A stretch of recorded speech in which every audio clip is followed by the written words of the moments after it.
Her kitchen is where the magic is made. Hi there, welcome to my channel or welcome back. I'm Holly, your friendly neighborhood carnivore, and I am so happy you could join me today. Now today we are going to be making another bread alternative. Now I know all of you hardcore carnivore enthusiasts that say, I don't need bread. I totally get it, I'm there with you. However, when I started eating better, it was a little bit of a transition getting away from bread. When you have lived your life making convenience out of sandwiches and things like that, bread was one of those staples. And sometimes it's not necessarily that you need the carbs from the bread, because there's that addiction side that is driving you to just keep eating the wheat, you know, and the grains and all that. This is an alternative to having those grains that you do not need to have, but still getting to keep the convenience of having a sandwich here and there, or having toast, or, you know, anything that you might be missing and want to have it with. So I also find this bread alternative great for traveling, especially when you're going out to eat a lot. It kind of simplifies things.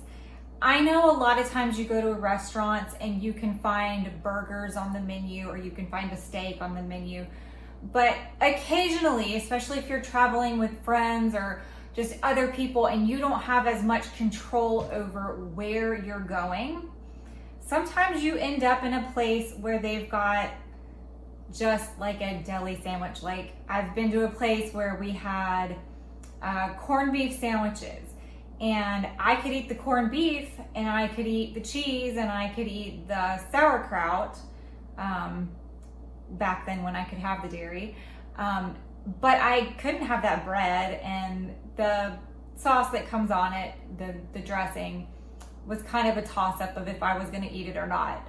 It would have been okay, but I'm sure it had seed oils and stuff like that in it. But you make a judgment based on what you're most comfortable with, what you're willing to splurge, and what's gonna keep you the most on track. So in this instance, I ordered the corned beef sandwich without the bread. I just wanted all of the fillings, and I made my own. You see I've got them over here cooling. We're gonna show you in just a minute what they are. But I brought my own carnivore bread with me. I had little sandwich rounds like this. Packed it with me, and that way I could just unwrap it, load up my sandwich fixings on there, and I still got to eat a sandwich. And honestly, there was way more than would fit on the sandwich anyway, so I still ate some plain with a fork. But it is a really great alternative to have when you're trying to figure out a plan for convenience, or if you just miss having a sandwich. I completely get that. Or if you miss having a bun on your burger. A hamburger patty is absolutely delicious, but sometimes you just want to be able to pick it up with your hands and eat it like a burger. And I get that, and I'm here for you. So the recipe that we're going to be making today is going to be using pork rinds. Now, if you don't tolerate pork, if you don't eat pork for whatever reason, it's okay, you can skip this recipe, but go check out my playlist for bread alternatives, and you will find other alternatives on there that have zero pork in them whatsoever. Several of them are egg-based. I know I've got a tuna bread on there, and I've also got egg white wraps in place of tortillas. So go check that out. And also, while I am thinking about it, I've noticed that I completely forget every time I record a video, completely forget to tell you guys that I put the recipe in the description. I didn't realize I wasn't telling you guys that until somebody was saying, no, I have to go back and watch it again so I can write down the recipe. I try to keep it simple and easy for you guys. I put the recipe in the description. I will put links to some ingredients that might be harder to find. I will usually put that in there. and also kitchen appliances that I use, or just kitchen utensils that I use. You know, just anything that might simplify your life that I'm using when I'm cooking. I try to go ahead and include that in the description to make things a little bit simpler for you. So make sure you go check that out as well. Now, one more thing I want to say before we get started on cooking is this original recipe that I got came from Carnivorous Chef, and I will link his original video. I believe it was a grilled cheese video that is where I originally saw this from. It was years ago, probably about 3 years ago. So I will link that video, and I don't know if you've seen his stuff or not, but I love his videos. He is great. So go check out some of his stuff as well, but especially if you can tolerate dairy, because if I remember correctly, quite a few of his have cheese and cream and other dairy and stuff like that in it. So go check him out. But if you know anything about me, if you've watched any of my interviews and I've talked about how I got to carnivore, you will know that I was keto first. When I was keto, I was really trying to work the system, so to speak. You only get so many carbs allotted to eat in a day, and I wanted to find the lower carb options, the lowest low carb options I could find, so that I could have more carby treats in my day. And I know it sounds horrible, and it was, but it's okay because it eventually got me to where I'm at now. But this recipe for this bread, like I said, I found through Carnivorous Chef. This is the first recipe that I had an aha moment going, oh my gosh, carnivore is zero carb, and I could put some carnivore recipes into my regular keto diet, and then I can have more peanut butter or I could have more macadamia nuts, or I could have more sugar-free chocolate. I was looking for ways to do this because keto breads usually have a lot of almond flour or coconut flour and things like that, and they do have more carbs. So with this recipe, when I was keto, I was so excited because I could eat peanut butter and jelly sandwiches again. I would use the Chalk Zero sugar-free jelly and some good clean peanut butter that just was ingredients of peanuts and salt. And I really enjoyed having a zero carb option for bread so I could have that other stuff. Now, eventually I pushed past all that and I went lower and lower and lower carb, which is what my goal was going to be anyways. So that being said, even if you're not carnivore, but if you're following a keto diet, if you just want more protein in your diet, if you're just trying to find a low carb or a zero carb bread, this recipe is a great option for you. So let me show you what we've got going into this, and let's get started making it. It's going to be very simple. I'm going to show two different methods for cooking this. I've always made it on my Dash mini griddle right here to make the little sandwich rounds, but Carnivorous Chef, he bakes his in the oven. And I know not everybody has the little mini griddle, so I figured I'm gonna try it in the oven and we'll compare it and see how it does. And that way you guys will know how it turns out both ways.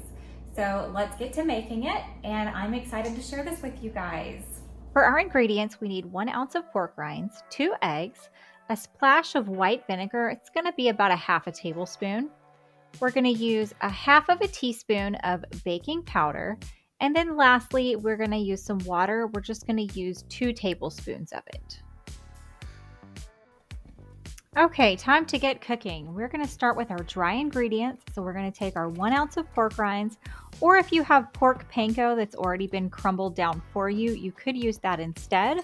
And we're going to mix that with our baking powder into our food processor. Once you've got that all in there, you're gonna go ahead and close it up and turn it on and get that broken down really nicely.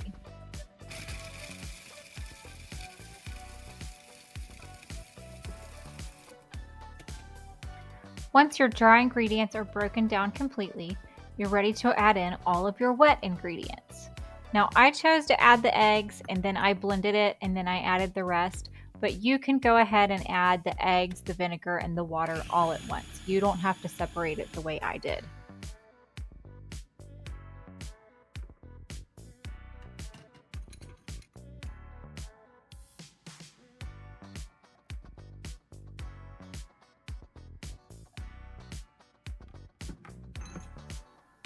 Blend one more time until everything is fully incorporated, and then it's going to be time for us to bake it or cook it on the griddle. For the oven method, you're going to pour your batter, the whole thing, into a silicone baking tray, baking dish, baking pan, whatever you want to call it. I like this one because it has the high sides, so it has a place where it will absolutely stop at. You're going to bake this for 7 minutes at 365 degrees. Now it's time for our second batch. We're going to put 2 tablespoons or 1/8 of a cup of batter into the preheated mini griddle. We're going to make sure we tip the sides so that we spread it and it gets covered all the way around it. Now, on this particular batch, when we're only doing the 2 tablespoons, you have to cook it for 2 minutes and then flip it and cook it for an additional minute. You have to flip it because it's such a small amount of batter that it's not going to rise and touch the top sear plate on the griddle. Once I made 2 of those, I went ahead and tried with more batter. So we've got 1/4 of a cup here, so I can show you the thicker, fluffier version. Once you have 1/4 cup in your griddle maker, you only have to set a timer for 3.5 minutes. You do not have to flip it because it will rise and touch the top plate.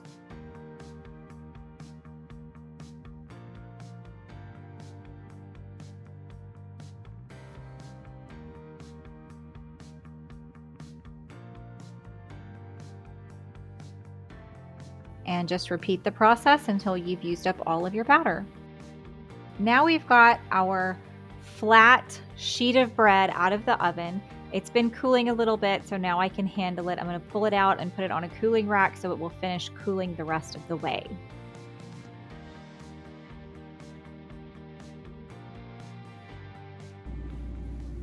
Okay, this is the bread that I cooked in the oven. And I just want to show you guys, I used my silicone baking pan and I put it on my cookie sheet to give it stability to put in there. My cookie sheet is old and a bit warped, so you're going to notice this side is a bit thicker than this side. So when you bake this, you can see how it's thick here and it goes thin to the side. So when you bake yours, make sure you put it on something that is very, very flat. Don't do what I did. Don't put it on a warped surface. All right, so this is the whole recipe and baked it all in one sheet, and I'm just gonna cut this into 4s, and that's gonna give me 4 pieces of bread for sandwiches. And that was pretty easy to cut. Okay, so I'm going to show you the final product. So you'll notice when I cooked these, the first 2 rounds that I did, I used 1/8 of a cup or 2 tablespoons of the batter to make these very thin sandwich rounds. Then I used 1/4 cup so I could show you the thicker, fluffier version. So keep in mind, depending on how thick you want these, if you're doing 1/4 of a cup of the batter, you will get 3 sandwich rounds out of the 1 batch of the recipe. If you like these super thin floppy ones, which I'm telling you, they're gonna hold together just as good as the big thick fluffy ones, out of the 1 recipe you can make 6 sandwich rounds. So it just depends on what you're wanting to go with there. Now with the oven method, baking it was 1 big sheet, which we cut into 4 squares. So you'll get 2 sandwiches out of that, unless you have something that you're making it that spreads thinner than what I had. So that just gives you that idea there. Let me show you the texture. So this is the one that was the big sheet that I cut. You can see it's got that nice bready, porous texture in there. This is the thicker one because, like I said, the baking sheet was warped. So when it went in there, some of it spread to one end more than the other. I'm going to show you, you can fold it in half. It does break.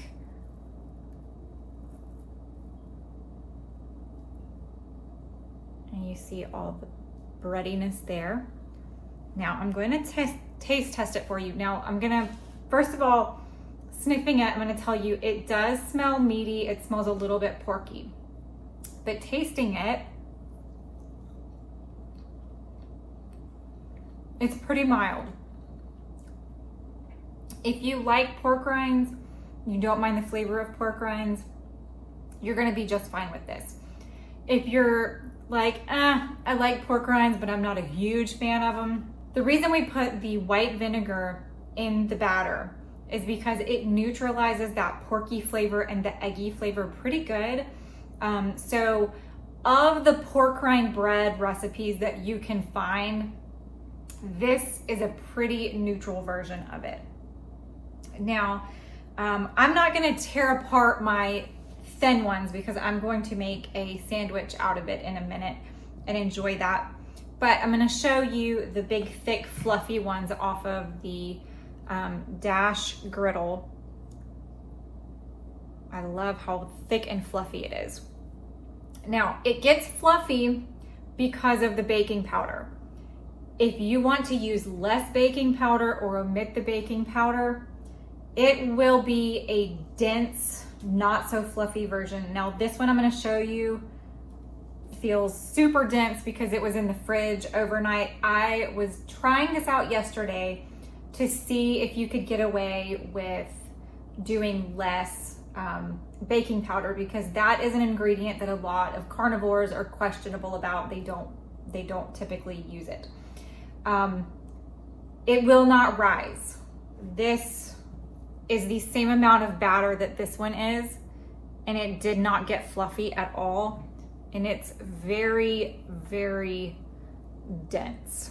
Okay, so if you want a fluffy sandwich, go ahead and add the baking powder in there. But look how fluffy that is. This is actually a great one for a biscuit alternative. If you're making my biscuits and gravy recipe, this is a great one for that as well. And I just want to see like texture.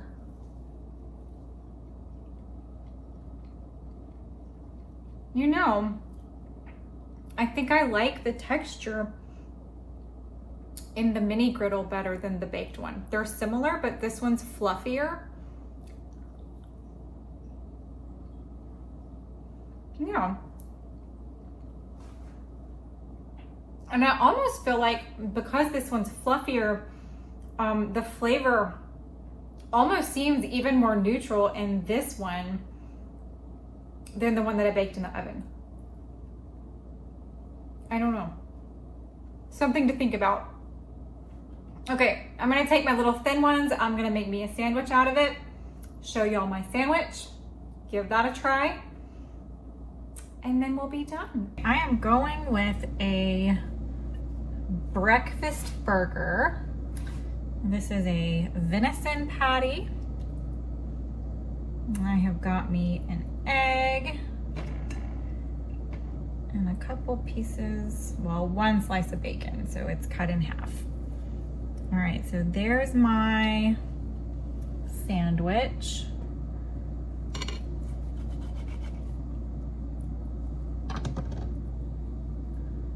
Spread those bacons apart a little. That way I'm not cutting into it. All right.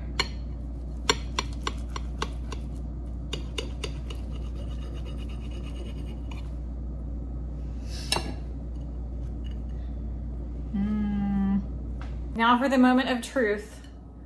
how does it taste with other stuff on it? Is the pork rind bread going to overpower our other flavors? I don't think it will. It's pretty neutral, but here we go. We've got our venison patty, our bacon, and our fried egg.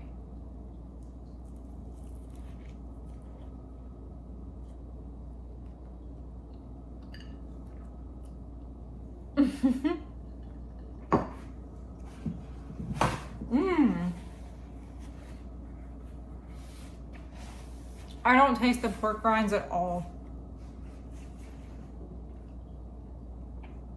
This is so good, and you see how well this holds up. It's not getting soggy with the meat or the egg or anything. It's holding up really well. This is an excellent bread alternative for a sandwich. I highly recommend you give this a try. That wraps us up for today, guys. Feel free to come find me over on X or on Instagram, where I post what I eat every day. I love to talk to you guys over there. Come say hello. Make sure you give me a like if you enjoyed this video and leave me a comment. Again, I just love to chit chat with you guys. And don't forget to subscribe if you haven't subscribed yet, and that way you will see what we will be cooking up next time in the kitchen. Until next time, bye. She's the friendly neighborhood carnivore with a talent for cooking up a meaty uproar. From juicy steaks to sizzling ribs galore, she'll have you coming back for more. Fellas, smash that like button. She's the carnivore cooking queen. On your screen, bringing the meaty scene. Come on over and join the team for a culinary dream.